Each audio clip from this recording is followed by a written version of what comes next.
हाय दोस्तों, जैसा कि आपको मैंने इसे पिछले वाले वीडियो में यहाँ तक मालाबार तट के मोपला किसानों के विद्रोह के बारे में आपने यहाँ तक नोट किया होगा। पहले मैं एक चीज़ कह देता हूँ दोस्तों, आपको पार्ट 1 से देखना पड़ेगा। लेक्चर 1 से लेके जितना तक 1 से लेके स्टार्ट करना पड़ेगा। डिस्ट्रिक्ट का class note 2022 modern history, world history का मैंने क्लास नोट्स अपलोड कर दिया, उसे भी आप जाकर देख सकते हो। और दोस्तों, मैं इस चैनल को सब्सक्राइब कर ले, मैं क्योंकि यूपीएससी के सारे नोट्स आपको वीडियो के जरिए आपको उपलब्ध करवा दूंगा। आप पॉज करके उसे आप क्लास नोट्स तैयार कर सकते हो और अपना नोट्स भी तैयार कर सकते हो, जिसे क्विक नोट्स कहते हैं एग्जाम के लिए। और ऐसे कई मटेरियल मैं आपको डिस्ट्रिक्ट का ही पीडीएफ रूप में फ्री मैं आपको उपलब्ध करवा दूंगा, जिसका कोई चार्ज नहीं देना पड़ेगा। आप मुझे टेक्स्ट मैसेज कर सकते हो, इसमें कमेंट कर सकते हो। दोस्तों, आपको चाहिए तो आप बोल देना। ओके, हमारे वीडियो को ज़्यादा से ज़्यादा शेयर करें, लाइक करें और सब्सक्राइब करें। ये 3 आपका काम है और मैं आपको सारा नोट्स उपलब्ध करूँ। चलिए मैं आपको बताता हूँ, यहाँ तक आपने नोट किया होगा। अब आ जाते हैं 19वीं सदी में आधुनिक प्रकार के किसान आंदोलन क्या थे। तो नील आंदोलन 1860 बंगाल में ब्रिटिश जमींदारों के द्वारा जबरन थोपी गई नील की खेती के विरुद्ध किसानों का संगठित आंदोलन, इसलिए इसे आधुनिक प्रकार का प्रथम आंदोलन माना गया। सबसे बढ़कर इसे बंगाल में बुद्धिजीवियों का भी समर्थन यथा हरिश्चंद्र मुखर्जी, शिशिर कुमार घोष एवं नील दर्पण के लेखक दीनबंधु मित्र थे। ये क्वेश्चन पूछा गया है बीपीएससी में, आप ध्यान करो। नील दर्पण के लेखक कौन थे? तो दीनबंधु मित्र थे। तो आपको इसी प्रकार से कई क्वेश्चन भी निकलते हैं, आपको ध्यान में रख के पढ़ाई करना पड़ता है दोस्तों। ऐसे किसी कोई नौकरी नहीं लेता। दक्कन के दंगे 1870 के दशक, ग्रामीण ऋणग्रस्तता से परेशान होकर दक्कन के किसानों ने महाजनों के घर पर हमला करके उनके ऋण संबंधी पत्र को जलाना शुरू किया। देखते देखते सैकड़ों गांव में फैल गया। अंत में सरकार ने हस्तक्षेप किया एवं किसान के राहत के लिए 1879 में दक्कन कृषक सहायता कानून लाया गया। दोस्तों, इससे पहले आपको पिछले वाले में बता दिया, यहाँ से महत्वपूर्ण किसान आंदोलन है, कुछ महत्वपूर्ण किसान आंदोलन एवं विद्रोह, इसे आप नोट किए होंगे। उसके बाद ही मैंने आपको यहाँ तक बताया हूँ। चलिए अब मैं फिर आपको इस पर ध्यान नोट हो गया पूरा आपका। अब के दक्कन के कानून लाया गया। कौन सा कानून था? ये देखिए, ये कानून लाया गया। पहला, जनजातीय आदिवासी आंदोलन। चलिए ये टॉपिक आ जाता है। जनजातीय आदिवासी आंदोलन क्या था? जनजातीय असंतोष के कारण क्या था? अगर जनजाति में असंतोष का कारण क्या था? जनजातीय क्षेत्र में सामूहिक स्वामित्व की अवधारणा प्रचलित थी। ब्रिटिश ने निजी स्वामित्व की अवधारणा लागू करने का प्रयास किया। ब्रिटिश के साथ जमींदार, महाजन यथा साहूकार एवं ठेकेदारों का आगमन, झूमिंग एवं अफीम की खेती पर पाबंदी, बेगार, मुफ्त श्रम लेना, 6 अनुबंधित श्रमिकों के रूप में भेजना, ईसाई मिशनरी की भूमिका। जनजाति समूह की प्रतिक्रियाएं क्या थी? अकस्मात विस्फोट, विद्रोह हुआ, धर्म के माध्यम से लामबंदी, महत्वपूर्ण विद्रोह, कोल जनजाति का विद्रोह 1831 में, छोटा नागपुर क्षेत्र संथाल विद्रोह 1855 से 56, बिहार के भागलपुर एवं राजमहल के बीच, मुंडा तथा उलगुन विद्रोह 1819 के बीच, मसीहावादी दृष्टिकोण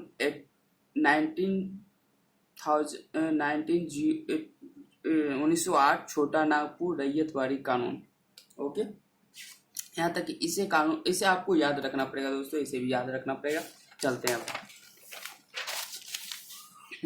महत्व क्या था? आखिर महत्व क्या? ब्रिटिश शासन के विरुद्ध पहला प्रतिरोध ग्रामीण समुदाय की ओर से आया। ये तथाकथित और शिक्षित समूह ने ब्रिटिश शासन के विरुद्ध उस समय डटकर मुकाबला किया जब भारत के बुद्धिजीवी ब्रिटिश शासन के साथ सहयोग कर रहे थे। सीमा आधार क्षेत्रीय, सीमित उद्देश्य था कि हमारी मांग को बस पूरा कर दो, कोई खास मांग नहीं थी, सीमित उद्देश्य था। आधुनिक विचारों से संपर्क नहीं, बहुत बड़ी पॉइंट है भाई। अतः परंपरा एवं धर्म के आधार पर लामबंदी।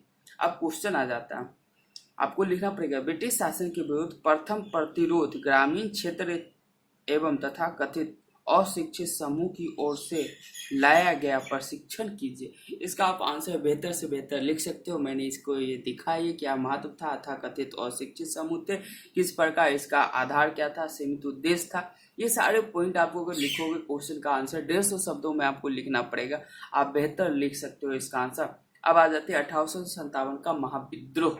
अब यहाँ से हो जाता है 1857, जिसे मध्यकालीन युग भी कहा जाता है, ये आधुनिक भारत का युग कहा जाता है ना। 1757 माना जाता है, लेकिन 1857 भी बहुत से लोग कहते हैं। चलिए, 1757 में ब्रिटिश शासन की स्थापना के साथ ही भारत में विभिन्न सामाजिक समूहों का शोषण आरंभ हुआ और फिर इन समूहों ने अपनी ढंग से प्रतिक्रियाएं दिखाई। इसलिए 1757 और 1857 के बीच अनेक स्थानीय विद्रोह एवं आंदोलन होते रहे और ब्रिटिश शासन को अपने ढंग से चुनौती देते रहे, परंतु यकीनन 1857 का महाविद्रोह अपनी भौगोलिक प्रसार, तीव्रता, सामाजिक भागीदारी एवं प्रभाव में कहीं बढ़ चढ़कर था। इसलिए प्रत्येक पीढ़ी के इतिहासकार अपने ढंग से इसका मूल्यांकन करने का प्रयास करते हैं। क्वेश्चन, 1857 का विलप ब्रिटिश शासन के पूर्ववर्ती 100 वर्षों में बार बार घटित छोटे एवं बड़े स्थानीय विद्रोह का चरमोत्कर्ष था। सुस्पष्ट कीजिए। 150 शब्दों में उत्तर दीजिए। इसका पहले कारण लिखेंगे, प्रसार एवं स्वरूप लिखेंगे, विफलता के कारण देखेंगे 1857, उसके बाद महत्व देखेंगे। कारण देखते हैं, मुक्त व्यापार, कारण मुक्ति व्यापार, औद्योगिक चरण, महारवाड़ी। पॉइंट नंबर, राजनीतिक, ये कारण दिखा रहे हैं, ये राजनीतिक। महारवाड़ी क्षेत्रों में किसान एवं जमींदार तालुकदारों। पॉइंट नंबर 2, ब्रिटिश कंपनी ने मुक्त व्यापार की नीति को लागू करने के क्रम में भारतीय राज्यों को अधिग्रहण किया गया, जबकि अधिग्रहण के साथ राजा अथवा नवाब ही नहीं बल्कि उनके अमले, अधिकारी और सैनिक भी बेरोजगार हुए तथा फिर उन बेरोजगार तत्वों ने 1857 के महान विद्रोह में महत्वपूर्ण भूमिका निभाई। ये राजनीति। आर्थिक देख लेते। मुक्त व्यापार की नीति का स्वाभाविक परिणाम था कि दस्तकारी उद्योगों का पतन था तथा दस्तकारी उद्योगों के पतन का अर्थ का शिल्पी एवं कारीगरों का बेरोजगार हो जाना। यही वजह है कि 1857 के महाविद्रोह में शिल्पियों का भी भागीदारी रही।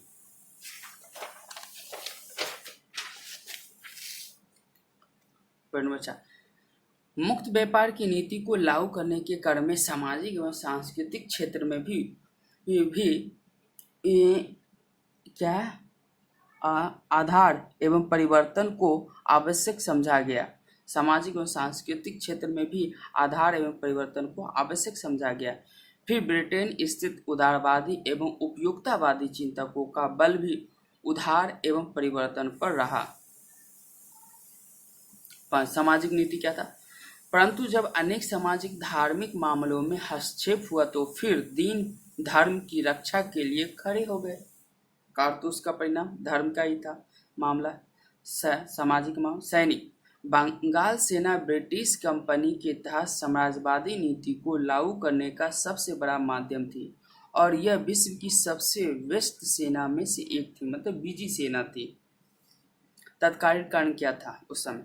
न केवल भारत के अंदर बल्कि पड़ोसी क्षेत्रों में भी ब्रिटिश वर्चस्व के विस्तार में अहम योगदान दिया था, परंतु इनके साथ ब्रिटिश एवं यूरोपीय सैनिकों की तुलना में नस्लीय भेदभाव किया जाना एवं उनके धर्म को सम्मान न करना इन सैनिकों के लिए कष्टप्रद था, कष्टदायी स्थिति था भाई। इन सैनिकों की नियुक्ति में ब्रिटिश का बल शिक्षित एवं साक्षर सैनिकों पर रहा था और इस क्रम में संयुक्त प्रांत, जिसे उत्तर प्रदेश, संयुक्त प्रांत और बिहार से उच्च वर्ण के लोगों को सेना में लिया गया था। चूंकि ये उच्च वर्ण से आए थे इसलिए इनमें जाति संवेदनशीलता अधिक थी, इसलिए चर्बी वाले कारतूस मामले में इतना अधिक तूल पकड़ लिया। आज भी बिहार और उत्तर प्रदेश में देखते हो जाति का मामला किस प्रकार है और अभी भी है। विद्रोह का आरंभ एवं विस्तार। विद्रोह का आरंभ कैसे? विद्रोह की शुरुआत 10 मई 1857 को मेरठ से हुई और फिर देखते देखते न केवल उत्तर भारत एवं मध्य भारत अपितु दक्षिण भारत तक भी देखा गया, यथा महाराष्ट्र, पूना, कोल्हापुर, आंध्र प्रदेश, कर्नाटक, मालाबार क्षेत्र आदि। अतः शांत दक्षिण भारत की अवधारणा अब बदल चुकी थी। स्वरूप के संदर्भ में विवाद क्यों? क्योंकि आरंभिक लगभग एक शताब्दी तक इस महाविद्रोह पर लिखने वाले विद्वान मुख्यतः ब्रिटिश सरकारी अभिलेखागार पर निर्भर थे और ब्रिटिश अधिकारियों का प्रयास था कि इन महान विद्रोह को केवल अंग्रेज का चाल भाई केवल सिपाही विद्रोह तक ही सीमित रूप में दिखाना था। सिपाही विद्रोह ही दिखाना चाहते थे ब्रिटिश लेखाकार। इसे हम सिपाही विद्रोह क्यों नहीं मानते? और हम लोग कहते हैं कि सिपाही विद्रोह हम क्यों नहीं माने? यह सही है कि इसमें बंगाल सेना ने 1,20,000 सिपाहियों ने हिस्सा लिया था, जो किसी भी विदेशी या औपनिवेशिक सत्ता के विरुद्ध सबसे बड़ा विद्रोह था, लेकिन इसे निम्नलिखित कारणों से सिपाही विद्रोह नहीं माना जा सकता। नंबर 1, प्रत्येक छावनी को आसपास के सैकड़ों गांव का समर्थन प्राप्त था। प्रत्येक छावनी को आसपास का गांव का समर्थन प्राप्त था। सिपाही के अतिरिक्त कुछ क्षेत्रीय शासक और कुछ जमींदार भी शामिल थे। फिर ये सिपाही किसान परिवार से आए थे, इसलिए वे कृषक और संतोष एवं व्यक्त कर रहे थे। ये वर्दी में किसान भी थे। आगे चलकर किन कारणों से इसके स्वरूप में अवधारणा बदल गई और इसे अब भारत के प्रथम स्वतंत्रता आंदोलन के रूप में देखा जाने लगा। नंबर 1 देखें, वस्तुतः आगे अध्ययन प्रकाश में आए इसमें देसी साहित्य स्रोत शामिल थे। एग्जाम्पल में उर्दू साहित्य एवं भोजपुरी लोक साहित्य, साथ ही दक्षिण भारत में भी नए शोध किए गए। निम्नलिखित बातें प्रकट आई। कौन कौन सी बातें प्रकट आई ये भी देखते हैं। जब आ गया 1857 की क्रांति। इसका भौगोलिक विस्तार संभावनाओं से कहीं अधिक निकला। उत्तर भारत से मध्य भारत तक तथा दक्षिण भारत से पूना, कोल्हापुर, आंध्र प्रदेश, कर्नाटक तथा मालाबार तट। इसमें कुलीन एवं सिपाहियों की भागीदारी नहीं थी, बल्कि जन सामान्य की भी भागीदारी थी, यथा किसान, कारीगरों एवं शिल्पियों, जनजातियों लोग, गोगुन कोल जनजाति (1) अछूत एवं निम्न जाति, महिला में लक्ष्मीबाई, जीनत महल और हजरत महल, इसे ब्रैकेट में बंद कर लेना लिखे। श्रमिक नवीन शोधों से भी ज्ञात है कि तवायफ के कोठे गुप्त मंत्रनाड़, अजीजुनुल कानपुर, दलित महिलाएं, उदाबाई, अवंतीबाई, एक है झुड़कारबाई आदि। एक क्षेत्र की घटना दूसरे क्षेत्र को प्रभावित कर रही थी और एक क्षेत्र के नेता की अपील दूसरे क्षेत्र में पहुंच रही थी। भोजपुरी अभी देख रहे हो दंगे फसाद हो रहे हैं। नुपुर शर्मा ने क्या कहा दिया, एक राज्य से दूसरे राज्य में ये मामला जा रहा है, यहाँ तक कि अंतर्राष्ट्रीय भी मामला बन गया। तो ये है, अभी तो सोशल मीडिया उस समय नहीं था तो भी खबर तो फैली जाती थी उस समय। भोजपुर लोक साहित्य में लोगों की स्वतंत्रता की आकांक्षाएं भी व्यक्त हुई। एग्जाम्पल में फिरंगी छोड़ के कब जौवे हमार देशवा। भोजपुरी में एक स्वतंत्रता की आकांक्षाएं भी व्यक्त हुई। फिरंगी छोड़ के कब जाऊँ हमार देशवा। महत्व देख लें। 1857 का महाविद्रोह हिंदू मुस्लिम एकता का प्रतीक बन गया। इससे आगे भी क्रांतिकारी और राष्ट्रवादी से लेकर और सहयोग से खिलाफत के युग तक याद किया जाता रहा। 1857 की क्रांति हिंदू मुस्लिम का प्रतीक बन गया। भाई आज वो हम लोग भूल गए वो दिन, क्या हम हिंदू हैं, क्या मुस्लिम हैं, क्या राष्ट्रवादी नहीं है हम लोग। कहा जाता है कि ब्रिटिश के विरुद्ध सिपाहियों के गोली से भी ज्यादा प्रभाव पैदा किया गया बहादुर शाह जफर के गजलों ने। इसने हिंदुस्तानियों की आत्मा को झकझोर कर रख दिया। कहा जाता है गजल क्या था। 1857 का महाविद्रोह ब्रिटिश शासन के विरुद्ध भारतीय प्रतिरोध का प्रतीक बन गया, जिससे भारतीय राष्ट्रीय आंदोलन के मध्य बार बार याद किया जाता रहा। 1842 के भारत छोड़ो आंदोलन के समय वायसराय लिथुओ ने उस आंदोलन की तुलना 1857 के महाविद्रोह से की, जिसमें ब्रिटिश शासन का लगभग अंत हो गया था। ये दोस्तों आपको यहाँ तक हो गया। ये क्वेश्चन थे, मैंने इसे क्वेश्चन लिखना छोड़ दिया था। इसका आंसर है, तो इसे आप आंसर, ये क्वेश्चन मैं आपको दिखाऊंगा 1857 की क्रांति पे कौन सा क्वेश्चन था। मैंने लिखा इस क्वेश्चन को, क्योंकि खास मैंने ज़्यादा नहीं लिखा इसका। अगर अगर आपको क्वेश्चन अगर ध्यान में होगा कि 1857 की किस टाइप का होता, हो सकता है कि 1857 की क्रांति आपके बारे में पूछे क्या 1857 क्रांति महाविद्रोह था, या एक सिपाही विद्रोह था, या एक राजनीतिक विद्रोह था। इस प्रकार से क्वेश्चन आ सकता है, इसका आप विश्लेषण कीजिए। तो मैंने लिखा था इसी पे होगा। ब्रिटिश इतिहासकारों ने हमेशा 1857 के महाविद्रोह को प्रभाव को कम करके दिखाने का प्रभाव व्यक्त किया और इस क्रम में इसे सिपाही विद्रोह की संज्ञा दी तथा चर्बी वाले कारतूस की घटना को उपज माना, परंतु गहराई से विश्लेषण करने का ज्ञात होता है कि इसकी जड़ भारतीयों के विभिन्न सामाजिक वर्गों को के संचित और संतोष में नहीं थी, जो ब्रिटिश शासन के विरुद्ध पैदा हुई थी, और इस क्रम